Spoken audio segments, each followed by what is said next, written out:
তোদের নতুন মানচিত্র আমরা ঠিক করেছি দেখ, আর এটাই তোদের নতুন মানচিত্র হতে চলেছে। আর বাদ বাকি চারিদিকের অংশ এটা বর্তমানে ভারতের অংশ হতে চলেছে। আমরা ওটাকে দখল নেব। তোদের যদি ক্ষমতা থাকে, তোদের যদি মুরত থাকে, যদি বাপের বেটা হয়ে থাকিস, এক বাপের বেটা, অবশ্য তোরা তো এক বাপের বেটা না, আর কি বলবো, ঠেকাতেও তাই পারবি না, তবুও যদি এক বাপের বেটা হয়ে থাকিস।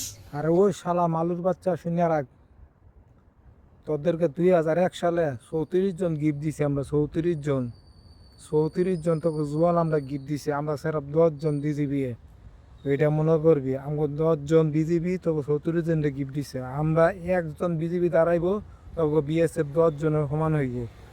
শুনছ মালুর বাচ্চা? আর আমরা বাঙালি আল্লাহ আকবার করে শুরু করবো, তোকে ইন্ডিয়ার তখন করতে আমাদের 5 মিনিট লাগবো না। অলরেডি আমরা ইন্ডিয়ার মানচিত্র বানায় ফেলেছি। ওকে, ওকে মালুর বাচ্চা, আর কিছু বুঝাইতে পারেন তোরে?